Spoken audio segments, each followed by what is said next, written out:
If you have ever fought with someone, on the phone or even physically, and you end up going to bed angry without forgiving or letting go of the grudges, watch this video from the beginning to the end. It might save you from a lifetime of regrets. Why do I say so? Let me share a story of how my pride and anger took my fiancé away from me without my awareness. Before we start, welcome to Morals and Lessons. Here, we tell true stories that can change how you think and how you do things. If you're interested in moral stories like ours, subscribe and turn on the notification bell so you'll be the first to know whenever we upload impactful content like this. My name is Michael. I'm from Limpopo in South Africa. I was born and brought up in the small city of Polokwane. My parents didn't have much to take care of us properly, so I forced myself to become a hard-working child. I spent my early years suffering in South Africa until God redirected my path and gave me a fresh start. I moved to the United States of America in 2020 in search of greener pastures. I got a student visa to study in the United States, and that was the beginning of both my good and bad stories. If only I knew what would happen years later. So I arrived and began my studies. It was meant to be a 4-year course. Within my first year, I passed through hell as the only odd-colored student in the whole school. Not everyone was cool with that. I rarely got compliments, because no one had time for a charcoal. But something miraculous happened after my first year. After a full year of silence and loneliness, I finally had someone who was interested in my lifestyle. God blessed me with a companionship that took away my years of loneliness. Her name was Mary. She was from Florida, but also African-born. Her father was black and her mom was white. And we were about to create our own mixture as black and white. If not for what happened, we would have had our own family. I really miss her till today. May her soul keep resting in peace until we meet again. So what really happened? Mary was the best partner on earth. I doubt girls like her still exist in this world today. Mary was soft-spoken, lovely, and caring. We started as best friends who cared for each other's well-being without jealousy.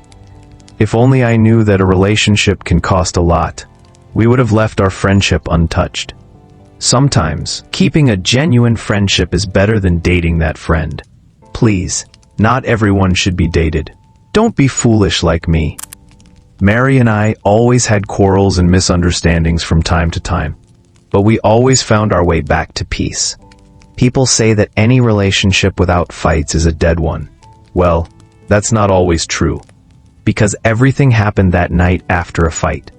I engaged Mary, and she became my fiancée. She mostly came to visit me during the weekends. When both of us were free, we would spend time together, and she would go home afterwards to prepare for the new week. Then it all happened on a cool Saturday evening.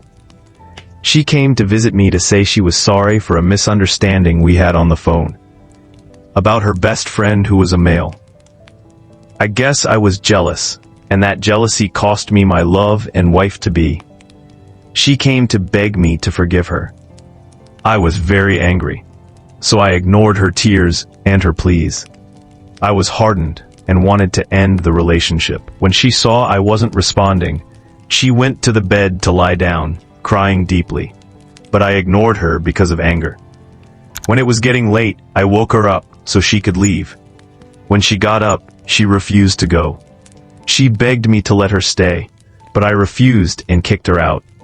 She called me on the phone while still standing outside my door, pleading. I yelled at her to leave my house. Little did I know, that would be our last phone call. I watched her walk away in pain and tears. Weeks later, when I got to school and didn't see her in school, I was worried. I called her phone, but got no response. I decided to visit her. When I got there, I found her auntie in tears. I then found out that my fiancé had taken her last breath that same day. She had been admitted to the hospital after getting involved in a fatal motor accident. That very night I sent her away. My only love fought alone. I wonder how she felt on her deathbed. I still cannot forgive myself till today. Please, If you know you are quick to anger, pray to God to take it away. Learn to control your anger. Before you explode, check the hidden costs of your anger. Learn to forgive. Please share this story so it can reach as many people as possible. It might save someone today. Like, subscribe, and comment where you're watching from.